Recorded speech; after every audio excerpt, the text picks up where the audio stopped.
Hi guys, Jordan from P&P Campers. Just going to start your video handover on your new venture. So starting with the bonnet, got the engine coolant over here on the left hand side, power steering fluid under this cap, this reservoir here, washer fluid goes in the blue cap, your brake fluid sits in this, that'll be attached to the servo down the back. This is your engine battery under here, under these little covers,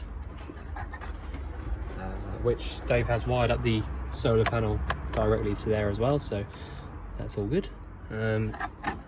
Your engine oil gets topped up through this cap here, and then you can check your engine oil there via the dipstick.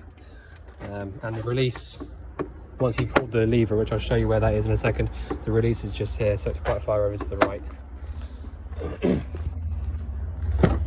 The release for the bonnet, just under here on the passenger side. So you pull this lever, and then that'll open up. And then, like I said, just pull that lever that's over to the right. Alright, so we carry on this side, so the passenger side.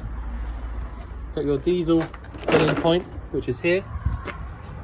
So these ones are nice and easy to use. You literally just need to, I'll just grab the key a sec. Should have been better prepared really. Put the key in, turn it 90 degrees, and it comes out, back in, and then 90 degrees, key back out. And that's it, locked up. You've got the awning light on there, which I'll show you how to turn on in a minute, but you've got this little cap to lock your door up if you want to leave it open like that. So, actually I'll keep the keys on me. Right, so this is your gas locker at the back, so just next to your actual habitation door, which you've got space for 2 6-kilo propane bottles in.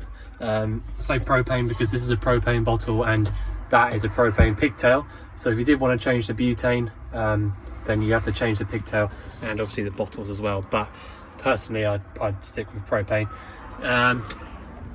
So the way to actually use this, it's a Gaslow pigtail, so it's a steel braided pigtail, which means that you can actually have it for another sort of, I think it's got another 10 years on it, so plenty of time on that. To turn the gas bottle on, it's on at the moment, it's around to the left, so anti-clockwise for turning it on, and if you turn it all the way on when you turn it on, when you come to switching it off you can only go one way, so you know it's definitely off. I'll leave it on for the minute. Yeah, so you've got space for 2 of those bottles in there, both of the straps they're already here, and you don't have to worry about any other bits and pieces like the screw cap there or the valve. That's just purely for testing purposes, so none of that. Just literally unscrew it from the top, which is actually manual, so you do it with your hand screw, and swap it over to your next bottle, and that's it. That's all there is to it. Like I said, I've got the fridge on at the moment, so I'll leave it on for the time being. These are your fridge vents at the back, so if you put your hand over here, I can feel it already. There's hot air coming out through the top of this vent, and that's just basically how you can double check essentially if your gas is definitely working and you know it's lit up as it should be. Next locker around here, so on the off side now, the driver's side, we've got the toilet cassette locker. If I lift this little yellow tab up and pull towards me, I can take this all the way out and show you it properly. So that's the flap which opens up when you put it in, that opens right up. So if you find one day that you can't take this out, then it means that you've got the flap on the inside in the open position, so you need to go back in there and close it up and try it again. But all you need to remember when you actually come to using this, unturn this so it's facing towards me, take this cap off, and then when you are emptying out, just hold that yellow button down there and it'll make it much easier to come out. So yeah, that's about all there is to the toilets. Pop it back in, you've got to go all the way in. You've got a flush system above, which is why I brought the key with me so I can show you. It should be this key here. Put that in there, turn it, and you can take the key out. And I have topped it right up, you can probably see I've topped it right up, so you've got a full flush system there, which I think is about 3 or 4 litres. So plenty of fluid in there, you don't need to top that up anytime soon. Your waste drain is down here on the off side, and the fresh is on the other side, exactly the same, but it's blue. So they're open at the moment, so there's no water in the waste. But that's essentially where they are. You just pull that out from there, and then it will start draining out. Pop it back up when you're driving. 240, so you've got your hookup point here. So pull that out a little bit, plug your hookup into it, whether you're at a campsite or at home, wherever. That's where you need to put your hookup into, so you can use your plug sockets and things like that, like your fridge on 240, etc. And then finally, the last one here is your boiler vent. So that's where your heating vent is. So you put your heating on, you feel hot air coming out from underneath here. Right, so actually, just before I forget, I'll show you a few bits on in the cab. So you got 5-speed manual gearbox, reverse is bottom right, your sort of heater settings here on the right, fan adjustment sort of 1 to 4, and then where you want the air to go. Indicators and lights are on the left hand stalk, washers and washer fluid on the right. You've got your sort of CD and all those sort of, radio player out there as well. It comes off on that screen at the top. But that's about it really. Like I said, the bonnet pulls down there. Okay, so I'll show you around the inside now.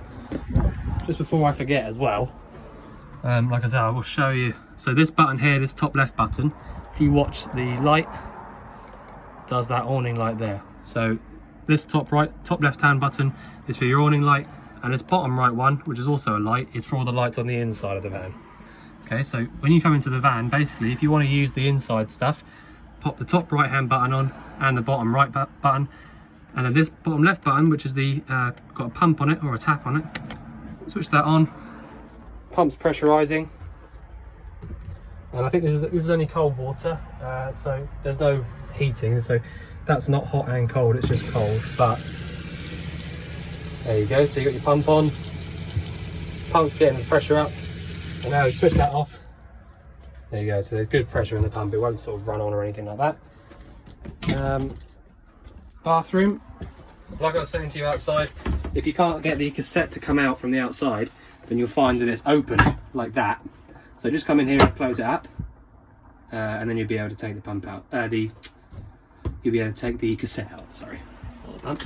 And your actual flush fluid itself is from this button, like that. So I filled it right up, so it's nice new pink flush fluid. Close it up, and that's it. So you got a tap in here, which you'll notice there's no drain in here, totally normal. The drain holes are actually down, one in that corner, one in this corner. So this is how you use it. Use the tap as much as you like, obviously to a point where you can still empty it out.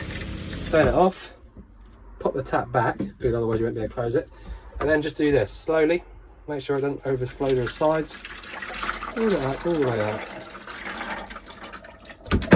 and pop it away.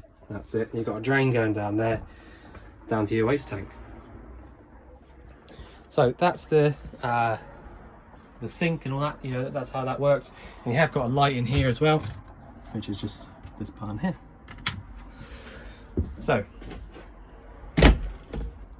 Dave's fitted your solar panel and solar controller up here. So that's all there. You don't have to touch anything on here. It's all just doing its own thing. So you've got 2 wires from the solar panel and 4 wires over here, 2 for each battery. And you see there, that's the amount of voltage it's sort of putting into the batteries. And that's how much is sort of coming out at the same time. So it's just telling you there that there's plenty of sun on it, and it's just doing its own thing, doing what it's got to do. So if I turn this button off now for the pump, and also the lights, actually, because I don't need any more lights. I'll show you on the left hand side of this control panel, bottom left hand side, hold that button down, or actually just click it once, sorry. That shows you there, that's a fresh water tank sign, and that shows you you've got 29% of your fresh water tank is full of water. Okay, so that'll go up in 1% all the way up to 100, and then you know when to stop filling it. And the one in the middle tells you you've got a caravan sign and then a battery, so that's telling you that your leisure battery's got 13.6 volts in it, and your engine battery's got 13.6 as well, which is absolutely perfect. I mean, that's almost like hookup kind of voltages, so that is perfect. Right, so What that means is that if you go, if you go on holiday and you want to do a bit of wild camping, no hookup or anything like that, then your lights and things like that, you'll be able to use them all day long, and it won't drain your batteries out at all because your solar panel will be keeping it topped up. So yeah, so battery levels, water level, which is only the fresh water, by the way. So the way the easiest way to do it, I think, if you empty both of your tanks out and then fill just your fresh water tank all the way up to the very top until it starts overflowing, you know that's totally full. Or obviously check it on here and see that it's 100%. But once it's there, when you run out of fresh water, you'll know that your waste tank is full as well. So that's something to remember. Over here you got your heating, so Trumatic E.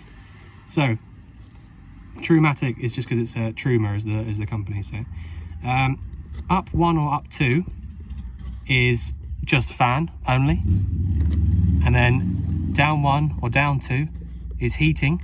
So down 1 here is like smaller flame, and down 2 is bigger flame, basically. And so that's how you get your heating to work. And after about sort of 5 minutes or so, you'll notice that you get nice warm air coming out. And once you have turned it off, back into the middle again, you'll find that the fan will carry on for about 2 or 3 minutes. That's just the system cooling itself down. So you can have this on whatever number you like, depending on how quickly you want the heat to come through. But generally speaking, you can leave it around 5. 5, it will still get plenty hot enough. So okay, let me show you how the fridge works now, because you've got a 3-way fridge. So that means it works on the leisure battery, hookup and gas. You've got a symbol for each one, but I will run you through it anyway. So the one on the very left is your 12 volt. So that will only work when your engine's running. The next one along is your hookup. So that'll glow up when you switch that on. So as soon as you want to cool your fridge down via the hookup cable, you can do it that way and have this up at least to 1, but I'd leave it up at 7 if I was you, to get it nice and cold. So yeah, the 12 volt won't get the fridge cold on its own. It only retains temperature. So if you for example get the fridge nice and cold either via the gas, which I'll show you how to do in a second, or the 240 the night before, then switch that on. In fact, you can leave that on all the time if you like, if you know you're going to be using the van, because that will light up as soon as you start the engine up, basically. So this will only work when your engine's running. So this is only for keeping the fridge cold whilst you're driving, basically. All right, so that's that. The gas, I've got it on at the moment. So ideally you want to leave this button on. This is the igniter, but you want to leave this button on the whole time, even when it's lit, because it's only doing something when the gas isn't lit up. So what I'm saying is, if the flame went out at the back, this would start clicking again, and then you would know that the flame's gone out. It's like a bit of an indicator for you to know that the flame's definitely gone out. So if I show you how to turn this off first of all, because I've got it on. So this is the actual valve, basically, to let the gas through. So if I turn it off, see there, that started to click again. Okay, and you're going to hear it and you can see it. So that lets you know that there's no flame there anymore. This dial, I would just leave it how it is. Okay, I really wouldn't worry about that too much. So you can turn that off now. So obviously don't leave that on all the time, because you drain your battery out, or it'll start to get annoying. You're going to turn it on, turn your igniter on, push in and round to the left. That's lit straight up because that's stopped clicking, and then slowly lift it out. That's it. So as long as that's not clicking and it's on, then your gas is lit up. You have also got a little peephole through there, which it can be a bit awkward to see the flame, but you see a little blue flame in there if you look hard enough. But otherwise, it's a case of making sure that's on and not clicking, or going around the back and putting your hand over the vent. So back off again, clicking again, switch her off, and that's it. So you've got gas manifolds down here. I'll just show you where we are in this locker. Gas manifolds down here, fridge, heater and hob. So if you thought you had an individual issue with one of your appliances, then you can isolate them from the gas down there. So literally just a case of turning it 90 degrees, whichever way it'll go, like that, and then turning it back. You don't need to do that until you think you've got a problem. Like, you don't need to do that if you're going to leave it in storage. As long as your gas is off on the bottle, then you don't need to do that. It's not, you know, it's not necessary. You've got a 4-burner hob. So this lifts up, a bit awkward with one hand. This lifts up and comes across like that, so that you don't get any of this too hot. You've got ignition down here. And then it's just the same as any old hob at home, or, you know, in another van, wherever. In and round, and use your igniter. That's it. That's all there is to that. They've all got thermocouples on them, so that'll be down the back there.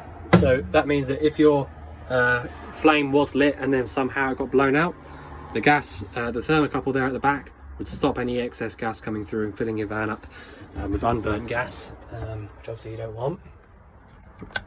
I just turned the light switches off now.